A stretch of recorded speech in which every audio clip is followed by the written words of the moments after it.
This is Scott Spears, and I'd like to welcome you to the Monday, April the 18th, 2011 edition of The Exchange. Joining me this week, we have Charlie Evers, Fritz the Night Owl, and sitting in for Marianne Michaels as she is on vacation this week, our good pal with Greek heritage, which we're going to talk about in today's program, George Kasodis. Before we do any of that, though, we want to be sure to mention our sponsors, as this episode of The Exchange is brought to you by Peacock Water Conditioning, water experts since 1953, 1800 Marion Marysville Road, Marion, Ohio, 43302.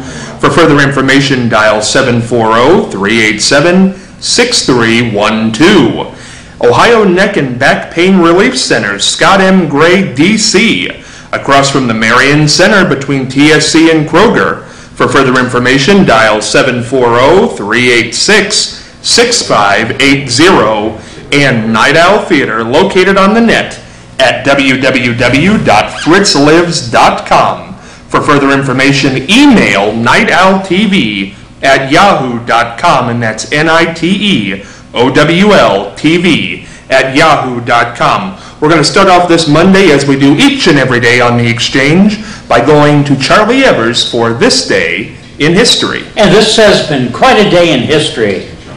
The midnight ride of Paul Revere and Bill Dawes occurred on this date as they rode out of Boston at 10 p.m. to warn the Patriots at Lexington and conquered the British are coming. I don't know if they ever did get there or not. I don't think they ever did. I think one of them stopped at Starbucks on the way and held up the whole thing.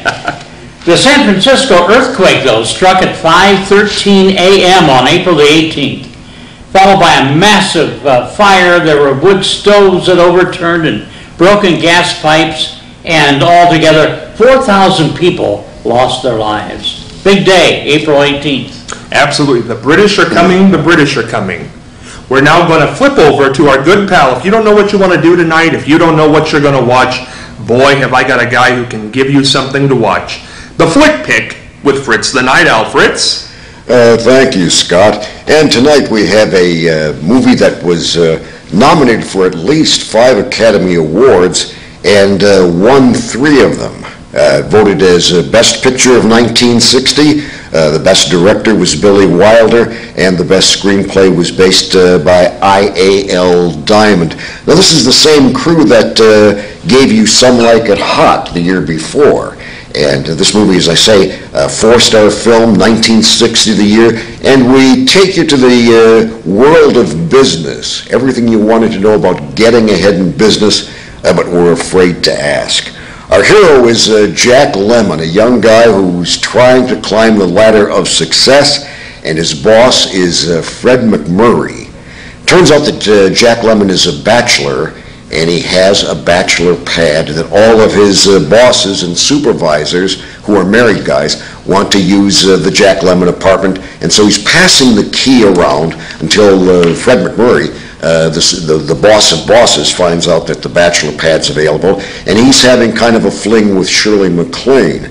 Well, Jack Lemmon is sort of a sniveling, eager beaver kind of climber.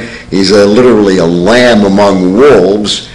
So he reluctantly lets Fred McMurray use the apartment, and in the meantime he kind of develops a thing for Shirley MacLaine.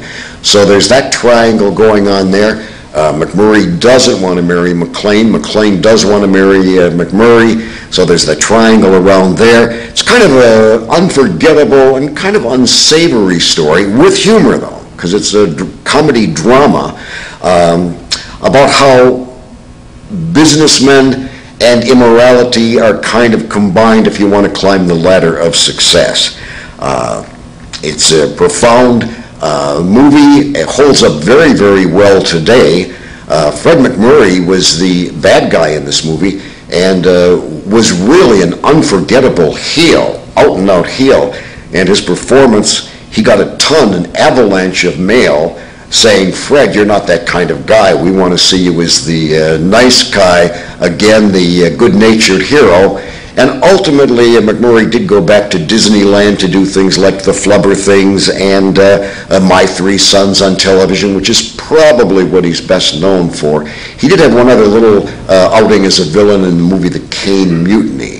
Fred McMurray, one of my favorite actors and outstanding in this movie, The Apartment.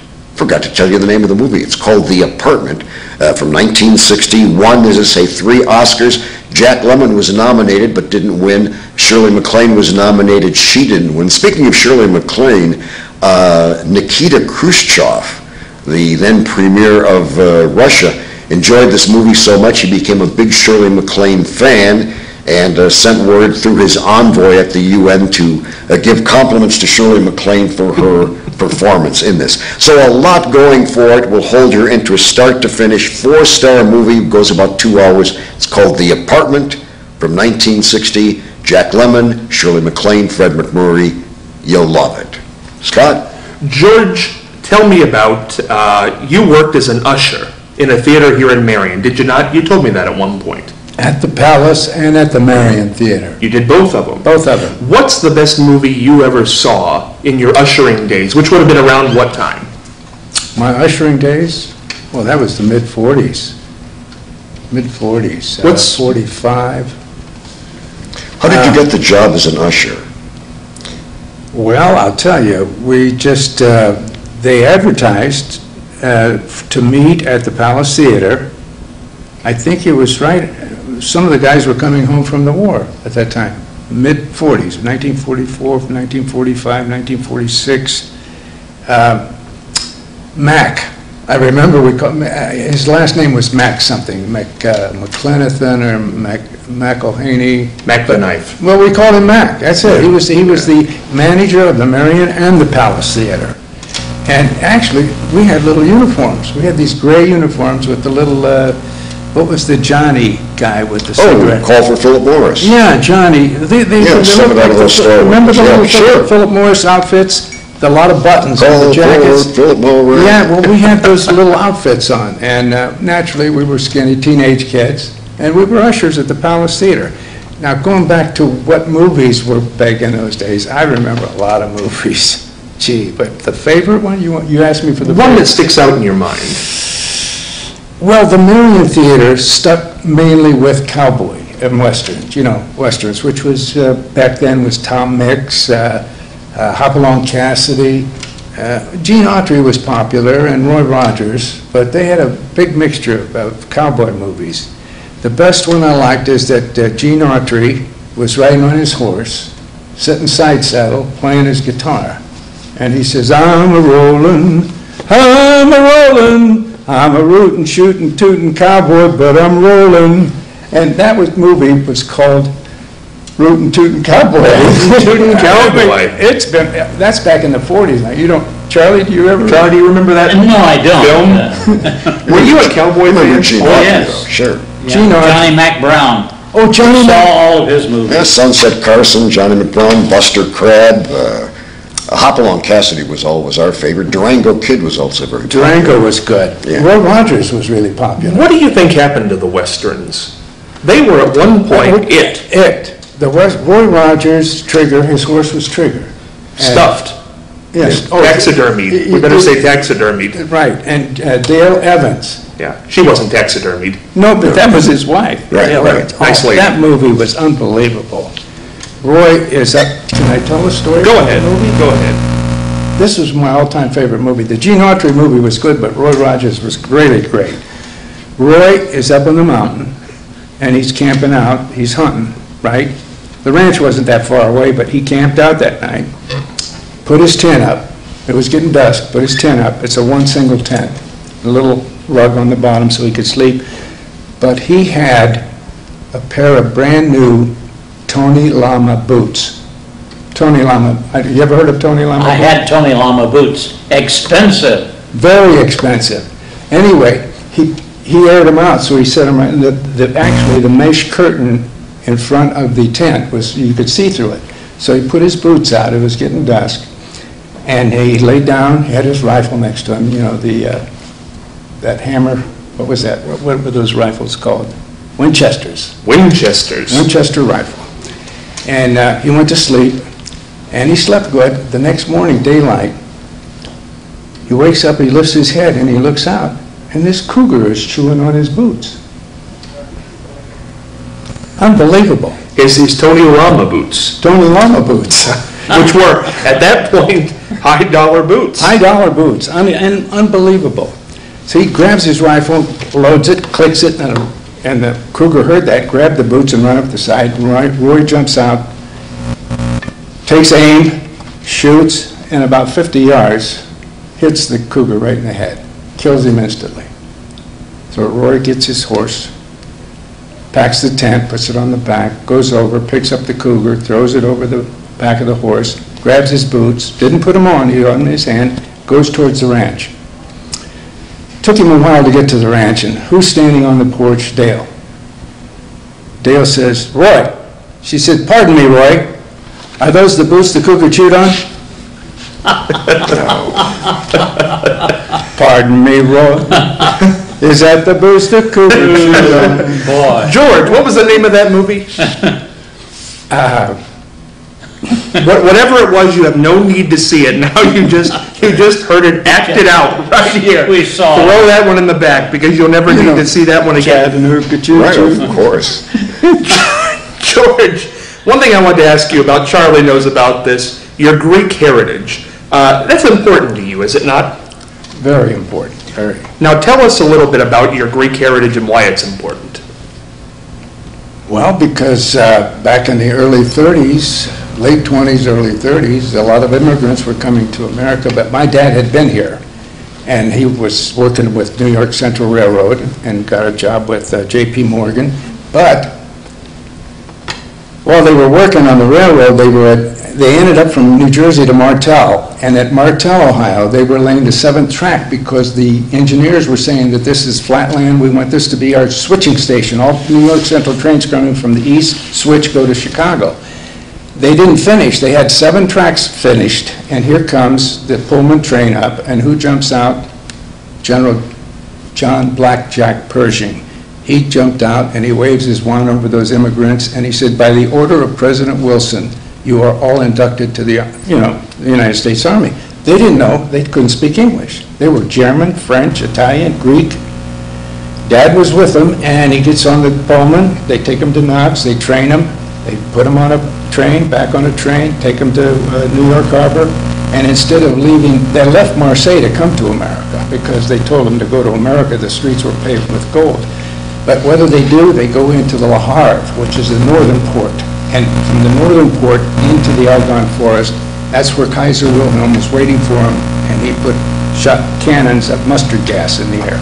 And all these soldiers got mustard gas, and my dad lived, a lot of them died.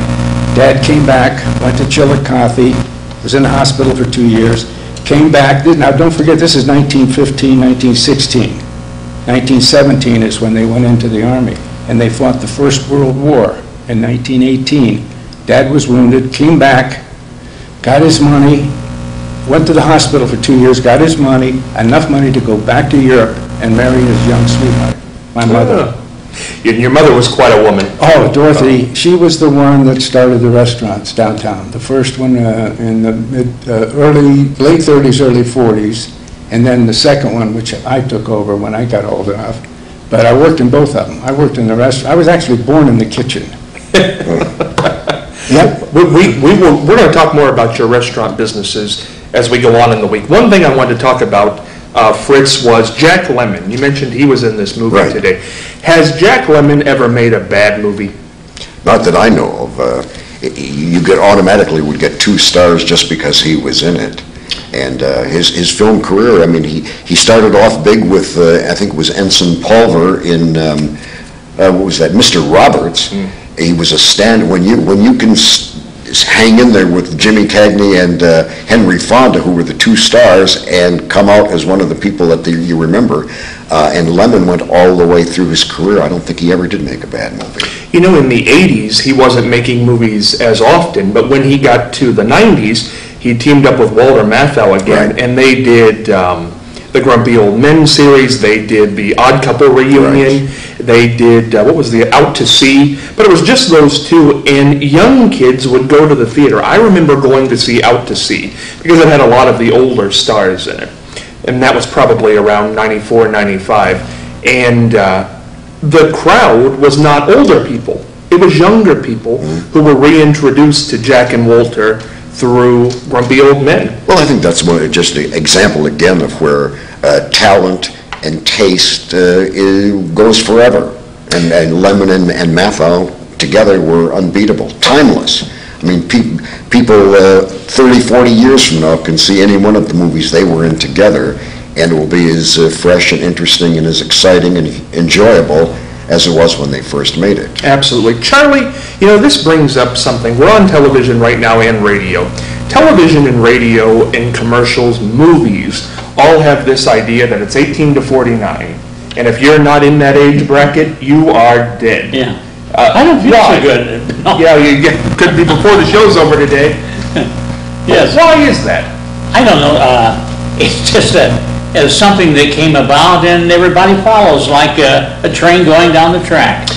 You know, it's interesting, though. I saw a statistic not too long ago that the people who listen at least to AM radio, 55 and older, and the income is larger than any of the other income groups at any other station, FM-wise. Yeah. The income would be steadier since most of us are on Social Security. That's one guarantee we'll have some money. Otherwise, employment isn't that great at times in the area, although it's picking up. What do you do when you're at that point, when you hit 65, which is conventional retirement age, but you still want to work because you fall into that group? What happens? Well, I went to work in a cemetery when I was 65. Really? Yes, and that was really interesting. It made you feel good that you were still among the living. Still above ground. That's right. And after that, I worked in a machine shop. Really? Yes, and now I work nowhere. Now you work nowhere. You're back here with me. I'm bored to death. When you're bored to death here, yeah, that's right, Charlie. Fritz, you're a part of that too, though. You past conventional retirement age, but still want to work. Right. Well, I was going to say, to go back to something else you were talking about, that 18 to 49. When I was in the ad agency, one of the things is that's the age, particularly 18 to, say, 25, 30, when young people, young marrieds, are setting their buying habits. And that is, if there are certain products that they buy at those ages, that if they like that, they will continue to stay with those products as they get older. And it's, as I said, it's the age when young marrieds are setting the buying habits. Very rarely, if you have a good experience with your first Chevy, chances are your next car is going to be a Chevy or an Oldsmobile or a Pontiac or whatever it is. Chances are you'll stay with that brand, whether it's a soup or a car or just anything. I know there was a department store in Columbus that if my mother ever wanted anything, she'd go there first, and if they didn't have it, then she'd go somewhere else. But again, it was people when you get over 35, 40, you've established your buying habits. And so the advertisers don't feel it's that important to speak to the older people who are going to buy Brand X pop, Brand X beer, whatever it is, whereas it's the young people that they've got to influence. You know, I guess the side, I do understand that, but I guess the side of it I don't understand is why does the person pitching to the 18 to 49 group have to be 18 to 49? Well, I think it's sort of an identification in a way. You identify with the person that's selling you the product. Also, I think that one of the things is that that young 18 to, say, 35, they're out and about more. They're buying clothes for the baby. They're buying new appliances. As opposed to, say, older people who the kids are grown, maybe they've left home or things like that, or working and so forth. So, again, I think that economics is a good reason why so much is geared towards the younger viewer, listener, customer. I think you're right. One thing I wanted to bring up on a Marion issue here today, Charlie and George will be able to comment on this one. You remember the old depot sales, yes. Which was in business for years here. The other day I was driving past where the depot sales used to be, And in my mind, I flashed back on the enormous pants that they had on the wall. Do you remember those, Charlie, George? Yes, definitely. Yeah. What became of those pants? Those, you used to, when you were young in this town, you had to go see the pants. And most people went to see the horse. And the horse, what happened to the horse? The horse is on the farm of Larry Eblin on the east side, very east side of Marion County. Is that right? Oh, yes. Standing tall, taller than they stood at depot sales. Really? And incidentally, I'm on the zoning board in Clarendon Township. We just approved a relocation or an addition to a machine shop in the old depot sales building. And they do a lot of work for Whirlpool. They do some highly technical electronics. And it's really good to see they're going to have a big increase in employment there. Good. Great. Depot sales lives again. Depot sales lives again. George, have you ever heard of whatever happened to the pants? Never. Well, I knew the person that started it, Bob Babbage. He was quite a guy. Unbelievable how he built that up, you know, from a small store he made it. He went out there and opened up that huge, like a big Western store. A lot of... Sold Tony Lama boots, too. He used to sell a lot of boots. He had Tony Lama boots. He used to sell a lot of boots. I bought a pair of boots. Minimum price, $125, and many of them much more than that. 150, I Yeah. think I paid for Yeah. mine. And that's why the depot's no longer in business. The big pants are gone. Nobody can fill those pants. If anybody, well, I don't know about that anymore. If anybody knows where those pants are, I want them to email us. Wouldn't it be great to have the pants here one week? Yes, it would. I'd like to see the pants. If you know where the big pants are that hung on the wall at depot sales, Maybe Ted Babbage knows. That's Maybe. his son.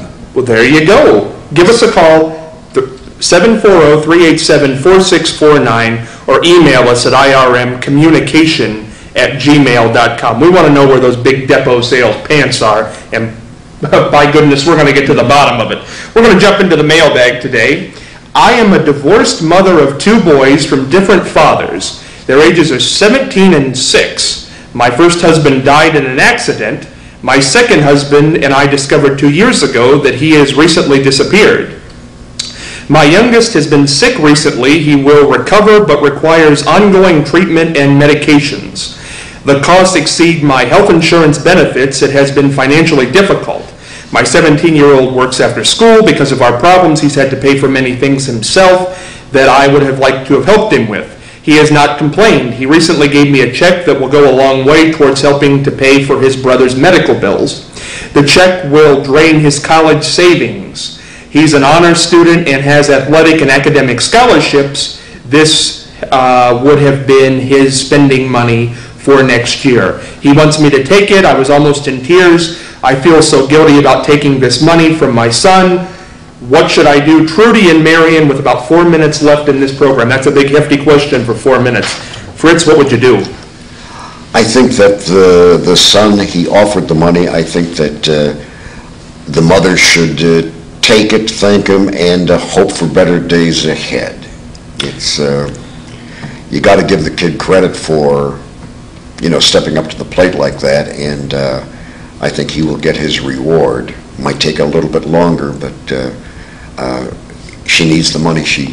And that's the source. I think she has to take it. Medical's far more important than school. School's important, but if we got an ill person in the family who has to have a medical treatment, they've got to get it, right, George? Right, Yeah. definitely. Would that be your advice? Yes, definitely. Yeah, I would agree.